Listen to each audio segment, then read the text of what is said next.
So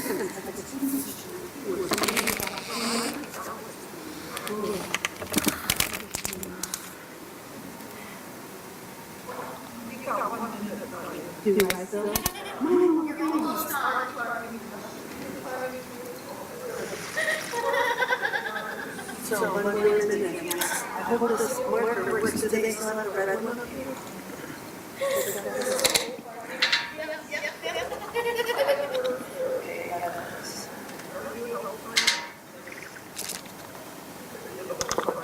Not so many today, huh? Well, it's toward the end. I know, I think they're all trying to catch up on their homework. They probably should have done it already. Now, we're also on a weird week. It's the first Tuesday, and we tried to squeeze them in before the students left. Yeah. So I think some people have scheduled meetings and stuff. Yeah. But Marian, Sister Dianne, and Dr. Gray all have like conflicts of meetings. Oh, So they can sneak in and sneak back out. Yeah. And they come back in. All right, well, do you think it's okay to start? Are you ready? Well, is it time? Sure, why not?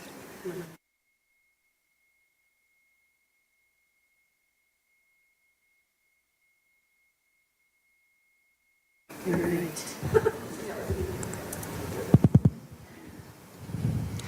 All right, hello, and thank you everybody for coming for our talk this afternoon with Sister Dianne Bergant.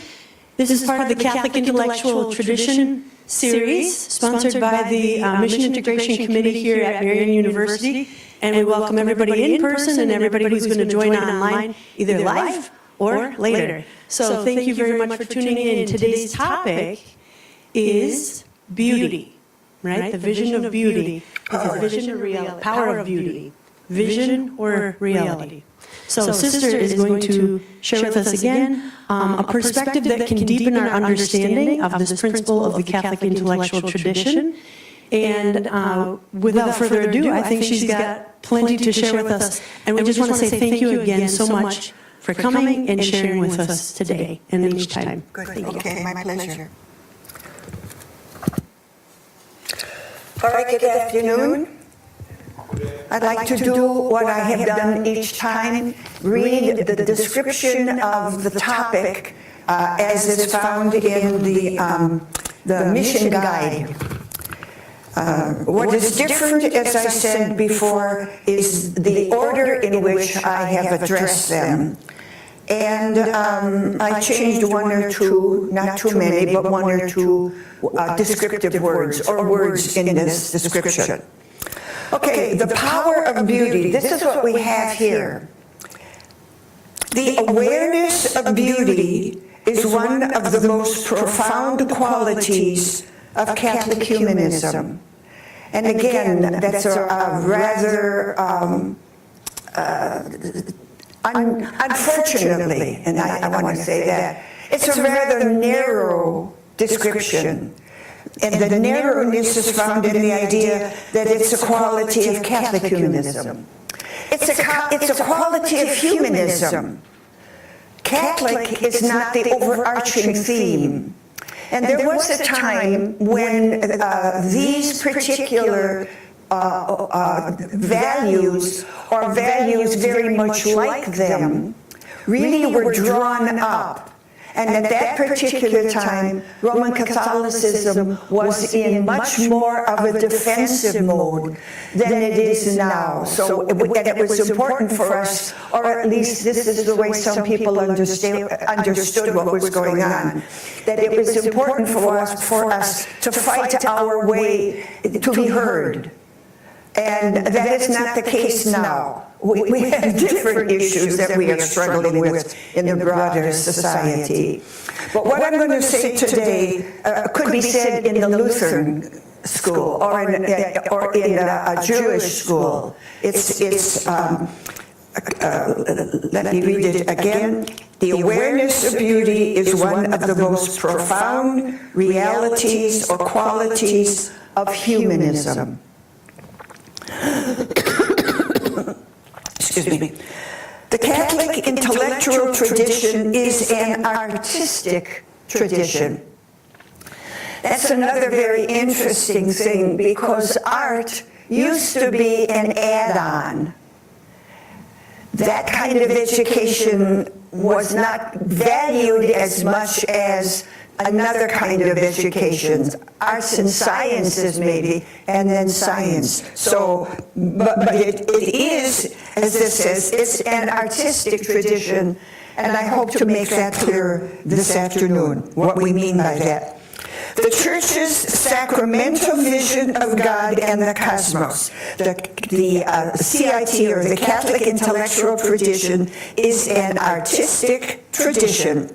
The Church's sacramental vision of God and the cosmos. I talked about sacramental the last time, not sacramental in terms of the 7 sacraments, but sacramental in terms of some kind of symbolic characterization or some kind of symbolism, if you will. That's a much deeper understanding, a much deeper meaning than the words used. And if you remember, not what I said last time, but if you remember from catechism, if you were in Catholic catechism, a sacrament, one of the 7, a sacrament is an outward sign, so is a sacramental.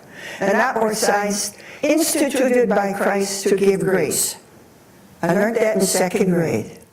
Most of us learned it in 2nd or 3rd grade, and it became so much a part of our vocabulary that we didn't forget it. A sacramental is something external. It's a sign. It's an action. It's something external that stands for something else. Stands for something that is not external. So we will have something sacramental or about the sacramentals this time as well. It aims to foster artistic creation and appreciation. Therefore, the university is charged with the promotion and analysis of the arts and sciences as manifestations of beauty. I want you to think about this for a minute. What is beauty? When we talk things beauty, what is that? Is it something? And who decides what it is? Not everybody likes the same kind of art. If you've ever seen, a movie, the story of some artists like Picasso, or even now, where you've got an eye coming out of the ear, where's the beauty in that? It doesn't look like it's actual as we find in reality. But what is beauty? For some people, beauty is something that if you're lucky, you pick up on the way. But it's not the primary concern of some people, except artists. But then they're odd people anyway. And that's how we think about them, because they seem to see things we don't see. And if we don't see them, obviously they're not there. I have a definition of beauty that I pulled out of the dictionary.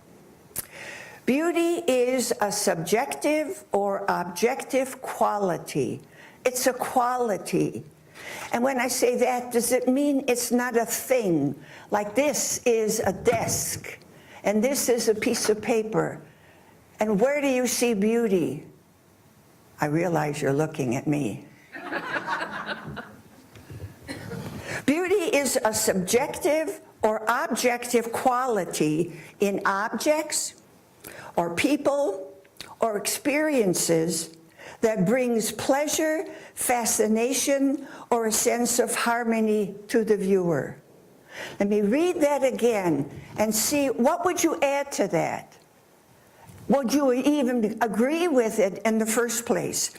Beauty is a subjective or objective.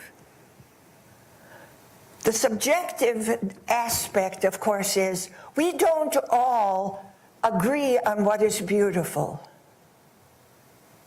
Right?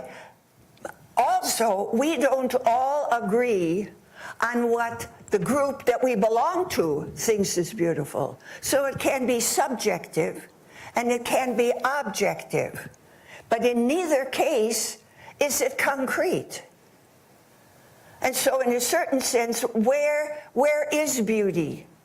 Is it in the eye of the beholder, as they say? Beauty is in the eye of the beholder. And think about what that means.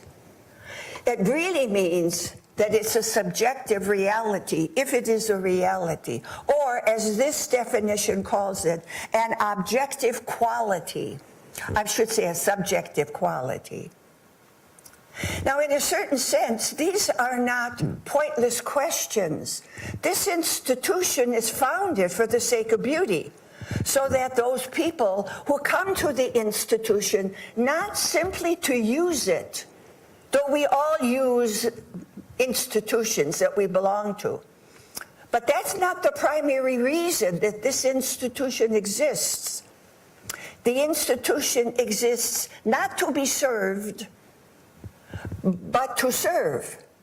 And to do what? Not simply give you or give students, regardless if you're enrolled here or you use the institution, you respond to something that the institution offers you, like a series of lectures. Right? So in a certain sense, we come to discover beauty. You may not call it beauty, but there is. But what else? What do you come for? Insight? Some would say that's beauty. And once again, notice, it's not concrete. We're not coming, unless you want the cookies, we're not coming here for something concrete. We're coming here for qualities. This description says beauty is a subjective or objective quality. It must be terrible to be living in Gaza. Where is the subjective or objective quality in Gaza? Now, I may not see it, because I have my idea of what is beautiful. And beauty cannot be found in shambles. Or can it? These are very profound questions to be asked. In an institution like this, where do you go to discover beauty? Is it here? Or do you bring it here? And if you bring it here, what do you do to make sure that it's here? How do you know? How do we know that there is something beautiful in this institution? When it's concrete, when we like what we see, or we like what we hear. There are many of us, and I put myself in this category. There's some kind of music that simply picks me up. I cannot describe it. It just almost overtakes me in a certain sense. And I'm not unique in that.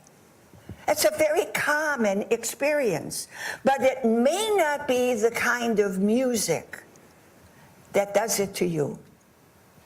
So then how can we agree on what is beautiful?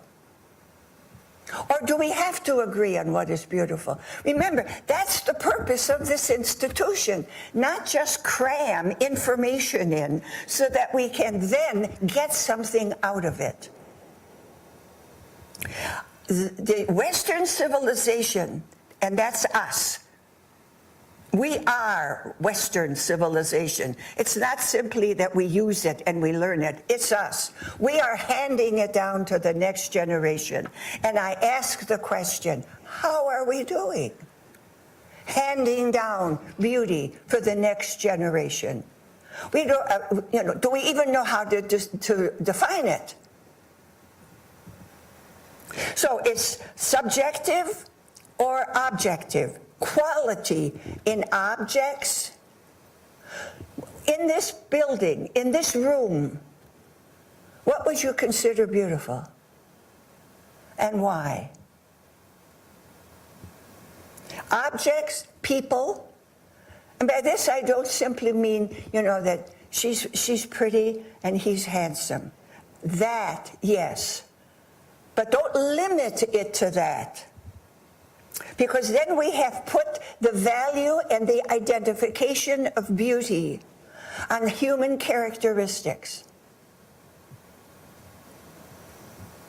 Objects, people, or experiences? Why do adult human beings sit on the grass in the summertime and watch the rabbits? Adult human beings. Children, you can understand, but adults? And my response to that question would be, it would be terrible if adults have nothing they can watch while they're sitting on the grass in the summertime. If there's nothing they can feel.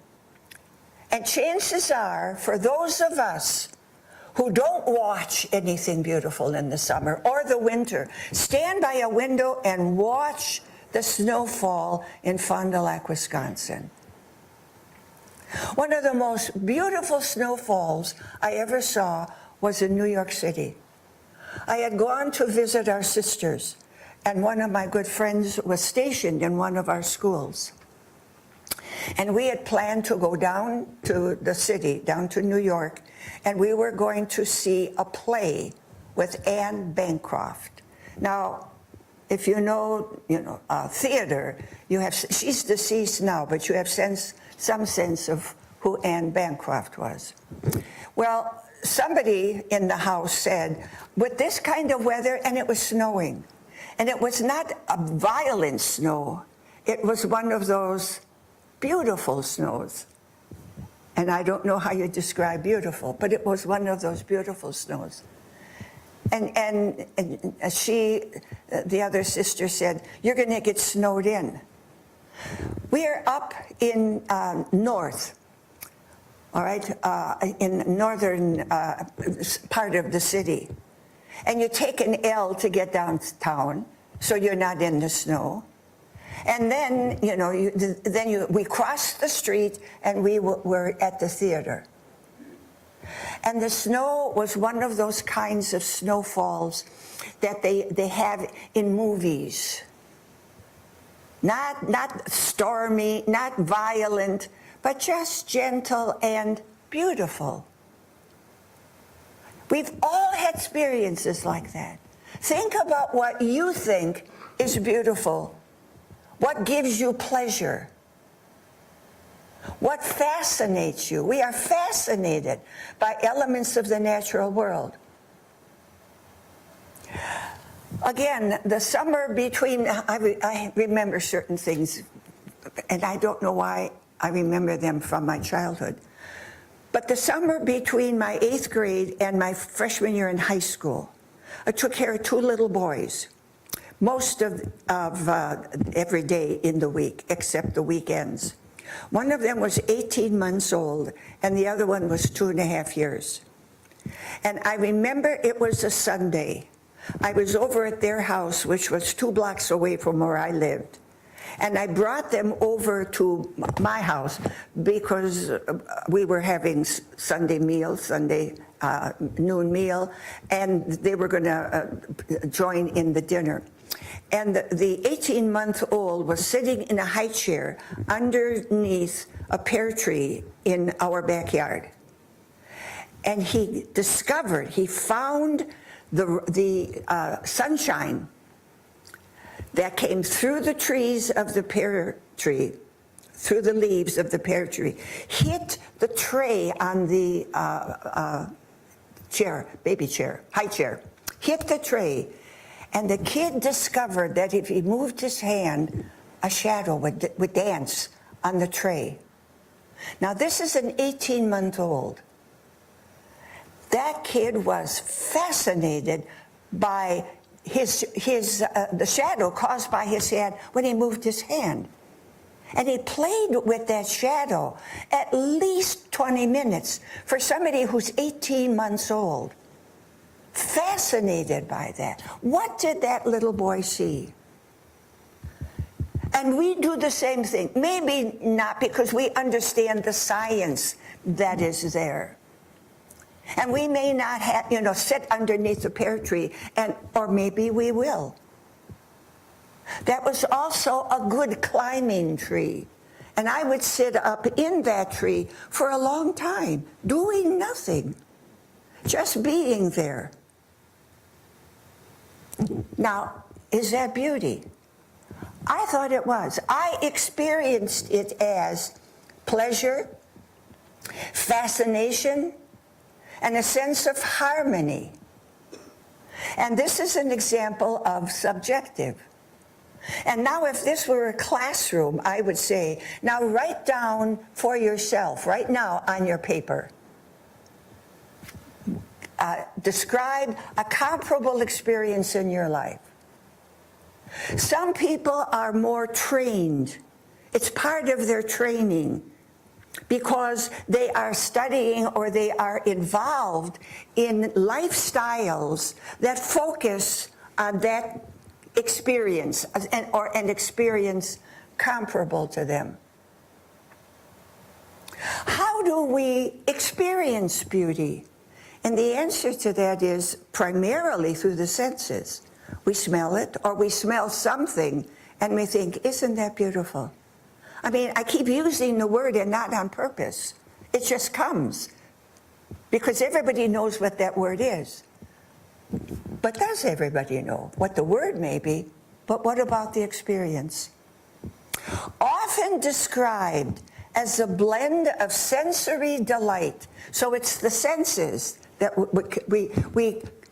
that the beauty of the world, the beauty of experience, the beauty of life communicates to us something, and we're thrilled. We're thrilled. So it's sensory delight and aesthetic value. We value what is beautiful. If it's not beautiful, you pay more if it's beautiful. That's one way that we show value, what we are willing to pay for, or what we're willing to steal. That's another way of showing value, some kind of value. Sensory delight and aesthetic value. Sensory delight, what we can smell that thrills us, what we can touch that thrills us. With someone we love, we hold hands. Why? What's being communicated when we hold hands with someone? Either somebody that we love or somebody, or a child. What are we communicating? By touch. And that's a very warm and intimate experience. You don't walk down the street holding hands with just anybody. And not just anybody that you know. It's a very intimate and a very personal kind of experience. And it's beautiful.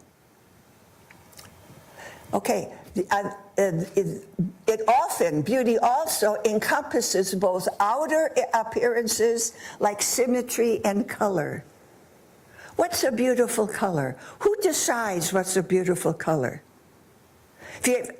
No one, I mean, I would hope, that there's nobody in this room who has not had the experience of going shopping with somebody with whom you're going to share what you buy.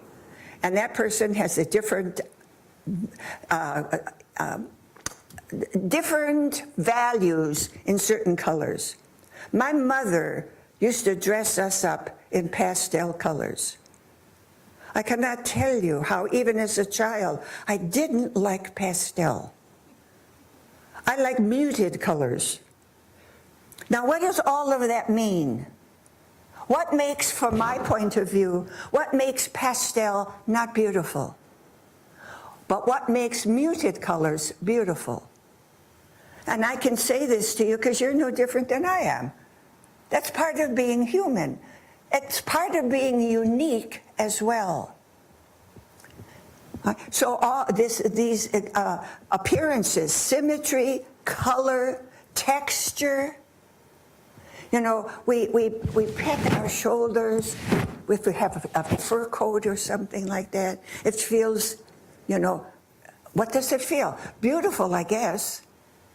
Or we see, some kind of clothing. We see pictures. We can go on and on and on. And yet, I still ask that question. How do you find beautiful? What is beauty? What is beauty? And that's a value of Catholic intellectual tradition. What makes it intellectual? The way we reflect upon it. And again, I want to say, it's not just Catholic in any case at all. So we've got outer appearances, symmetry and color, and inner attributes, kindness and confidence. Now, I thought long and hard on kindness.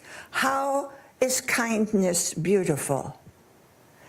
And think about caring for someone in the last days of their life. And the experience of dying is not always neat and clean. But that doesn't make any difference. You're there. If you've ever cared for somebody or visited somebody in their dying days. And beautiful is a good word, an excellent word to describe.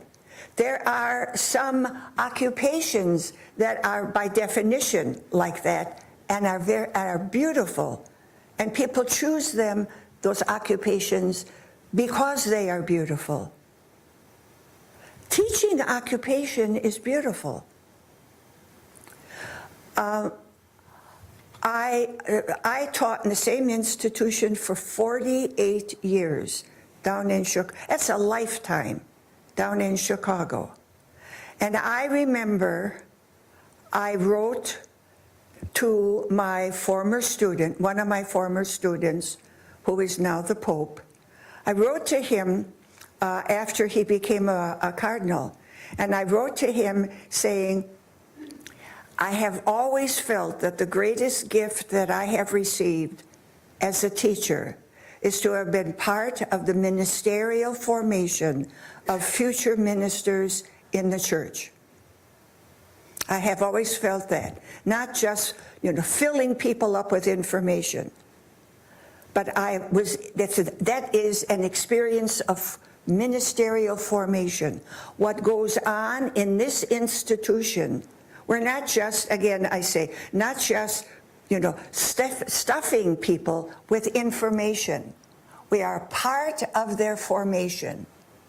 When you go to hear a lecture, the one who's speaking is a part of your formation. The presumption is you go to hear, you come here. Why? Why did you come today? Well, we weren't passing out money. Why did you come? You wanted to hear something that you could make use of, something that would inspire you or inform you.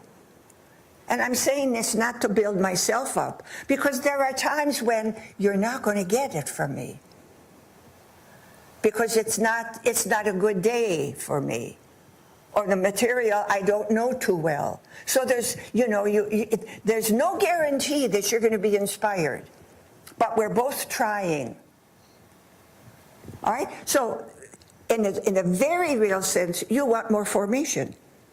Whenever you go to learn, you want more formation. That's what's going on. We are not libraries where you put in another book. We're more than that. And that's what this particular tradition, the intellectual tradition, is trying to show us. In Marian's own description, again, let me read it. It's a short description. The awareness of beauty is one of the most profound qualities of humanism. Now, if you're historical buffs, look, and look to see where in the history of the universe, or at least of Earth, we don't know about other planets yet. Wait until tonight and they report from space. But what that smart remark, I forgot where my train of thought was. The awareness of beauty is one of the most profound qualities of humanism. I know what I was going to say. Go and look to see what humanism is. And you will see the history of humanism, the history of the intellectual life. Hundreds of years have been handed down to us. How other people before us, generations before us, have struggled with, have searched to understand beauty, to understand other things like kindness and confidence. And these are beautiful characteristics. We frequently see them in people, but we see them in other places as well. Not just individual, but in corporate places. Maybe not, and I'm going to sound very negative, but maybe not in the United States the way as people my age would say, it's not the way it used to be. No, it's not. But it's the way it is. And it's, in a certain sense, the way it's developing into the way it's going to be. That's how you and I reshape our tradition, our intellectual tradition. The intellectual tradition, as all traditions, all traditions are handed down by the way we live, not primarily in books, but by the way we live. We all know people, and sometimes whole families, that are there to help you in any way they can. And you can't touch the beauty or the confidence or the unselfishness, but you know it when you see it. You know it when you experience it. And again, I want to go back over and over again until probably you get tired of hearing it. But that's what the intellectual tradition is. That's not totally, there are other things beside that, but that's what I'm looking at this afternoon. It's part of the intellectual tradition, because that kind of living, dealing with beauty, searching and finding, or not finding it. When you search for beauty, where do you get the outline for the search? There is no outline. We recognize it. We experience it in our senses, but sometimes not in our senses in the same way as if I touch something. Several years ago, there was somebody in Congress, and I don't know if it was in the House of Representatives or it was in the Senate, and they were discussing a particular characteristic. And one of the representatives, or senators, I'll say representatives, said, and this I think is a very pithy statement, "I can't describe it, but I know it when I see it." We all have that experience. Where do we get, again, where do we get the list of qualifications to be able to judge that something is beautiful? Where does that come from?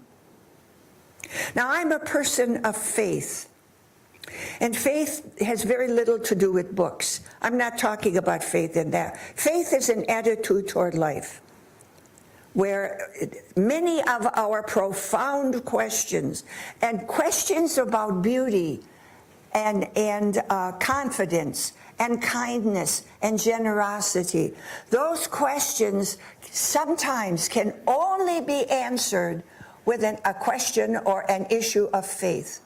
It is what we do. And why do you do it that way? Well, because we are who we are. And who are we? We're the ones who do what we're talking about.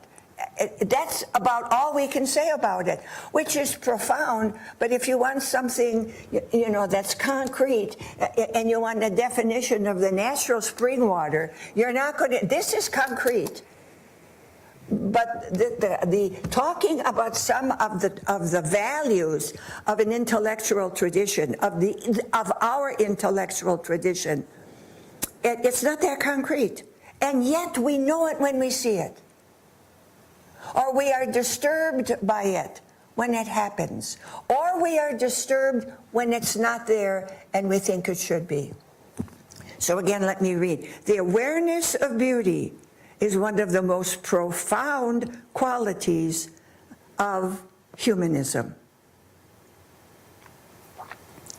The Catholic intellectual tradition is an artistic tradition. Now, that does not mean, that we all are talented in art, but we all have some sense of appreciation, and we can become spellbound by it, which means we may not be the artists who produce, but we are the art critics who experience. Every one of them. Every single one of us is. And again, as I go through this, and I feel like I'm beating a dead horse because I keep saying the same thing over and over again. But each one of us knows it when you see it.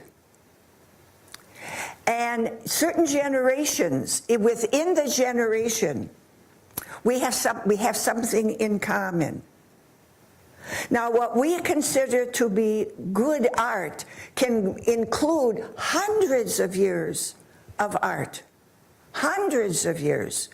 Go to an art museum, get yourself an art book, and you will see all the way back to the cavemen, drawings. And that's art. That's art.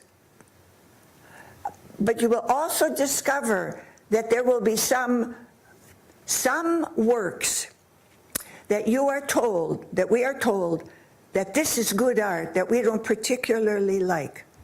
I don't know what you think about Pollock.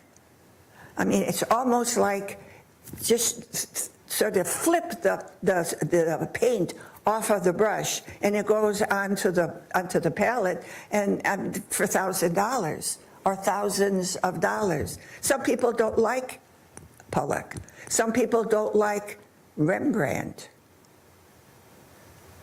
And during season, Easter season, you get so many religious pictures, and you look at those pictures and you think, this is art? Why can't we have a picture of Jesus the way he looked? That's what a lot of people think, the way he really looked. And he certainly didn't look like Brad Pitt. All right? So we have we individually, and not just within the group, communally, we have different appreciation for artistic works. Same thing with music. Generation after generation, some survives and continues, and some changes. Pop music doesn't last real long. It used to last maybe a couple of generations. I grew up on some music that my parents liked. Now, that's at least 2, if not 3 generations with the same taste in music. But it changes much faster than that. The kind of music we have today, which is popular music. Other people don't like that kind of music. So again, as this statement, as both statements tell us, there's a subjectivity to it, but it's always there. Who's the one that found music in the first place? Or who's the one that founded painting in the first place? And you can't answer that question because it's almost part of what it means to be a human being. We all, the Native Americans or tribal people painted themselves. So they're very much involved in art, in painting. And they talk to each other through art. And they dance with art. And they dance through art and express themselves. Where does all of this come from? And that's the kind of question that I would answer with an answer of faith. And that is, we're created that way. There is a creator who made us like that. Now, there's also a question that many people ask, many today ask as well. And it may not sound like it belongs to this conversation, but I think it does. And that question is, if there is an artistic God, or if there is a good God, then why is there so much suffering in the world? Innocent suffering in the world. And don't tell me original sin. Put that answer aside. I know that is an answer that we find in our tradition. But is there something even more basic? Because original sin, in a certain sense, comes from outside. But is there something more basic which is found within our very persons as human creatures? And today, cosmologists or contemporary scientists answer that question in a very interesting way. Innocent people suffer because evolution is not over. In other words, we're not done yet. Part of creation, I believe, and this is not unique with me, but part of creation, or the way creation acts, the way evolution acts, is that the world of which we are a part, it's not, I don't think it's good to say the world in which we live, because that separates us from the world. We're living in the world, or we die in the world. No, we are the world. We are the world. In a very real sense. We are nature. We are dust. We are made of earth. And we go back to earth. We are it. And it is made in such a way that it recreates itself. God does not have to get up every morning and start all over again. With creation, within the natural world itself, it gives birth to itself. So there doesn't have to be another kind of creation. And this is magnificent. From the very beginning, you and I have been made to appreciate art. You and I have artistic characteristics. And characteristics, again, some of these are attitudes, experiences of life. We are made to love other people. We don't have to pray for it. We are made to love other people. We are made to be unselfish. We are made to connect with other people. To connect with other people.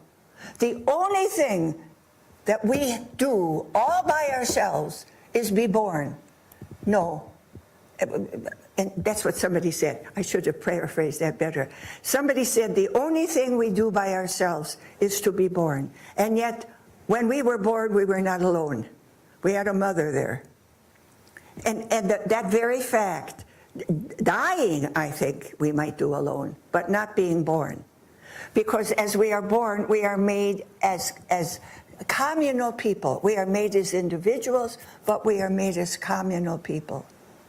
But think of all the attitudes of mind, all of the characteristics or experiences of life that you and I have as human beings. It's very, very moving. And what an intellectual tradition like we have here at Marian, what we have in the Catholic intellectual system, is to help people realize, number one, we are always in search of being better at it. Always in search at being better at it. Whether that means artistically, which means appreciate that which is beautiful. Appreciate that which is beautiful. Add, make your contribution to make the world more beautiful. So we recreate our world. So it's not simply the way you think, as important as that is. It's the way we function as human beings. That really, I think, is the Catholic intellectual tradition. The way we think, the way we function as human beings, the way we recreate the world every single day of our lives, and reshape the lives of people with whom we live or with whom we work. We influence people that we know and meet. We influence them for good or for bad. We are constant recreators.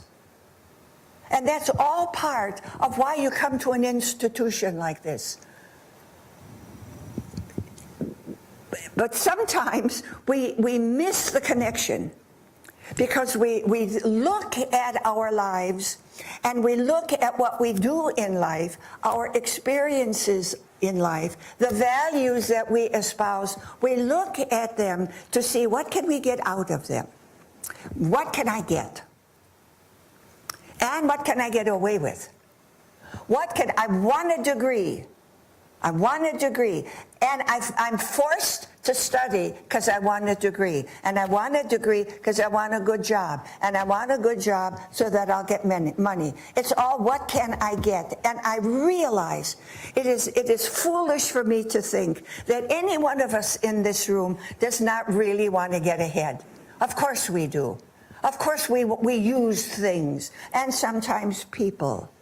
That's not the best side of what it means to be a human being. But there is within each one of us a spark or sparks of goodness and sparks of artistic. Open your understanding about what artistic means. Or maybe there are some here that should be talking about what artistic is, that you know more about artistic inspiration, that I'm presuming to know. But we are artists. We are painters in a very real sense. Not just little children are artists and don't know they're not good. Again, my mother saved my finger paintings. They were precious.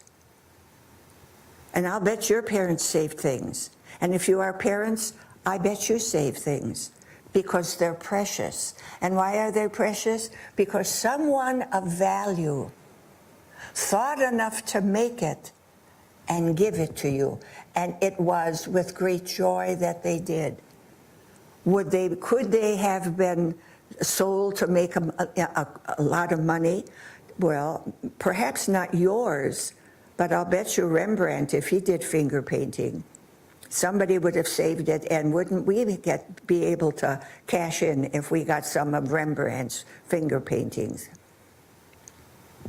So, what time is it? I think so much for the idea of the power of beauty. Think about beauty. Think about the beauty of the warmth of summer, or the sharp catch of winter. There's beauty everywhere. We live in a world of beauty. And it all comes from that spark, if you will, of being made by the great creator, the great artist, the great musician, the sound of water that can put you to sleep, or the sound of waves. It's a magnificent to listen to the waves that sing to us at night or sing to us in sleeping. So, does anyone have any questions or comments or observations? Sister, I would like to just mention, I loved a good number of things that you said, but this idea that we are made for beauty, that this is how we're designed to be gifts to each other or to receive the gift of another person. Should we take the time to notice it or pay it attention? I came across recently, and I didn't know how many people this is common knowledge for, that apparently there's like a frequency that humans listen to, and it's considered sort of balancing to the human person, or some might say beautiful. And have you guys heard of this? It's 528 hertz. So if you go on to Spotify, which plays music, and you search 528, it'll come up with all sorts of songs or sounds that are at that frequency, and it apparently kind of restores balance to the person and to their calms them down or whatever, but a lot of classical music, which has traditionally been considered beautiful by a lot of people. But like you said, not everybody would consider it beautiful. But that a lot of the pieces are at that frequency. So I just thought that my background is in biology, but also theology. And I love coming across information that speaks directly to what you've said today. You know, it speaks to our nature as human beings is built to experience beauty, and it's restorative to us. I just thought that was really cool. So I don't know what else you guys pick up on that is also restorative to human people, but I definitely think beauty is restorative. Thank you very much. That's very helpful. You know, that the notion of frequency, and that we can't always experience in how our bodies are responding, and yet they are. You know, and because maybe it's because what's in the news today, and you know, the last couple of days with the NASA space to the moon. Every once in a while, they'll show you a picture. You know what the astronauts look when they're taken off. They are responding to vibration. You know, and it just shows that our response to it, without even thinking about it afterwards. We respond to everything. Thank you. Josephine. Just an observation. The Navajo end every prayer with Hojo Nahasli 4 times for the 4 Josephine, I'm sorry, you have to talk a little bit louder. Thank you. The Navajo end every prayer with 4 times saying Hojo Nahasli, which can be interpreted, it's finished, various interpretations, but the main interpretation is, may you walk in beauty. Beauty, right. Thank you. Yes. Traditional people are much more in tune to that than we are. We in the measures of, you know, culture of the world now, we are much more utilitarian in the way we evaluate the value of things in this world. We're users, you know, and that's who we are, and that's not to be scorned, but sometimes it gets out of hand. You know, and we are the ones that are valuable, and anything is valuable only to the extent that it meets our needs or what we desire. And, you know, it's got nothing to do with these, you know, values that we're talking about. Thank you very much. Yeah. I know a little boy that is autistic, and he's nonverbal. And I think the beauty of that little person gives joy and energy to my life experience. It makes me reflect on beauty that moves beyond the words. And I just think sometimes when we're awestruck with a sunrise or sunset, because I've read The Little Prince over and over again in my life, and the most beautiful scene is when he's looking at the sunrise, and he goes to the other side of the planet to see the sunrise. Yeah. And I think that's what I see in that little boy, because anytime I'm with him, there's a joy, there's an energy in his face that gives me beauty, gives me an energy that is so positive and so wonderful. And it's truly a gift of God in my life to experience that little boy. Yeah, thank you. Again, I have not really interacted much with anybody who is autistic. At any rate, I haven't. So what I've got to say now comes from ignorance more than it comes from any kind of knowledge. But I am told, how right this is, I don't know, that there is an innocence that and acceptance. And when you are in autism, of the one having the autism, that when you are loved by someone who's autistic, you know it. There is a joy and an exuberance in the way they love. And they say, without conditions, people, so there. It's not. We think of it as an imbalance, when it really might. I mean, it's a different kind of balance, but it's not an imbalance because nature takes care of it in another way. Yeah. Thank you very much. Anyone else? Yes, Sister. I'm sorry, yes. A comment and a question. First, I'm a big Jackson Pollock fan, so I really enjoy the flicking of the brushes. That's right. Of his art.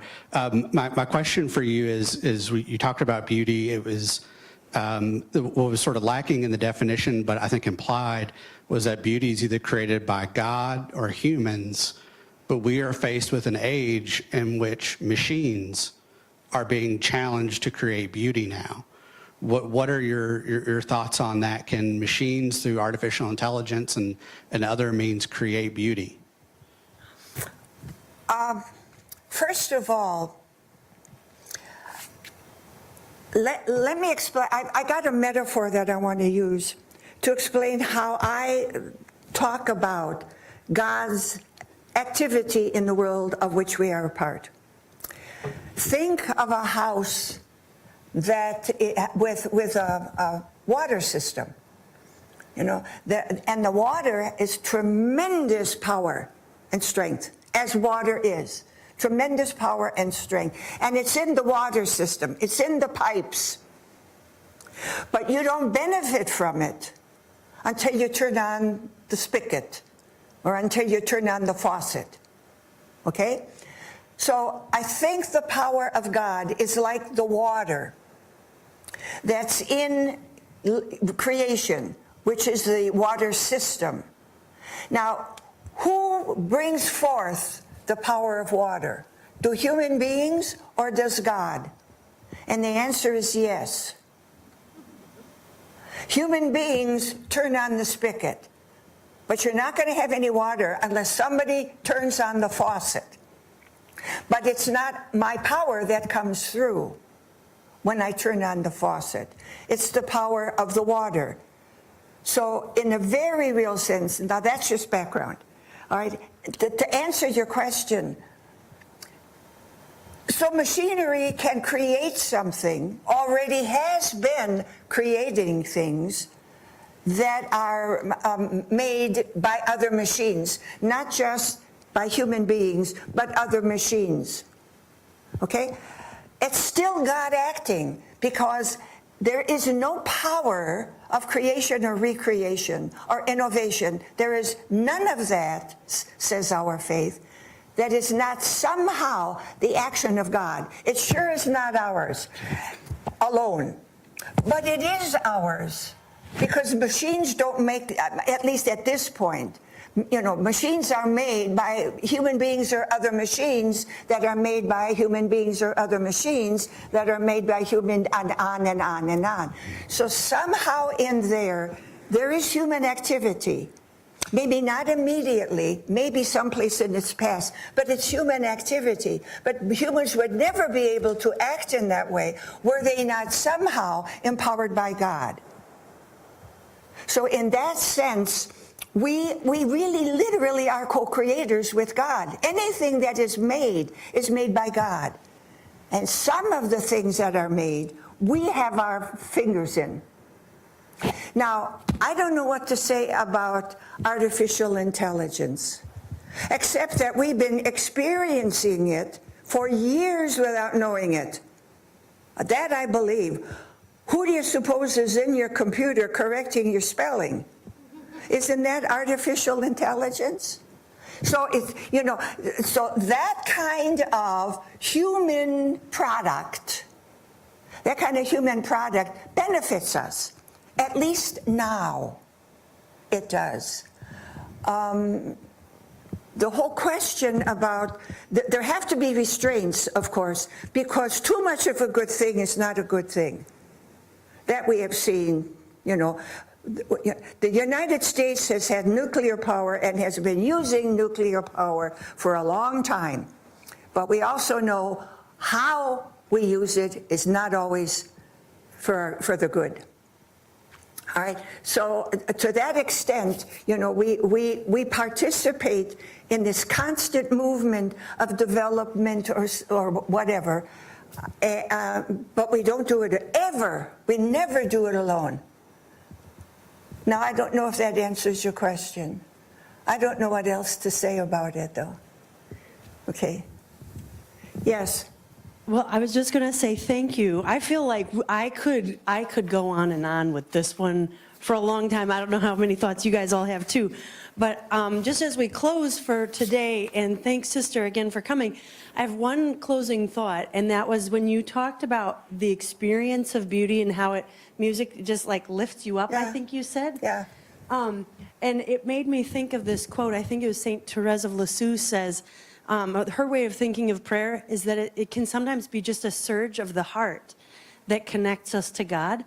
And I thought of how many people talk about being in nature as a beautiful way to connect with God. Mm-hmm. And I just wanted to offer anybody who sometimes I come across students who are still looking at how to connect with God. What does that mean?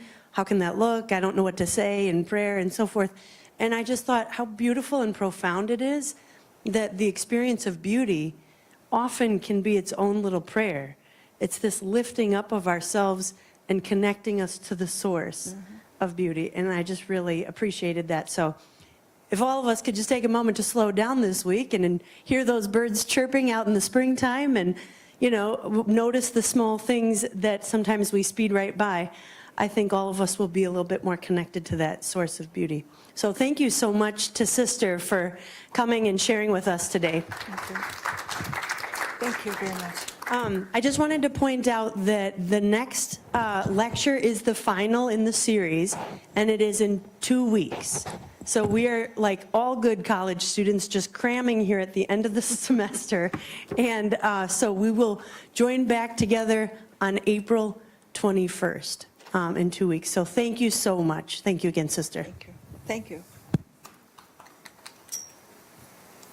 Oh, I Okay. love this one, beauty. I feel like you could go on and on. Yeah, it can be very prayerful. Yeah, yeah. You know, and it's within every one of us. I think so too. You know. Yeah, our Theology 101, which is so basic, Yeah. we often talk about though. You don't have to have a theology degree to understand. That's right. Yeah. Nor a book either. Right.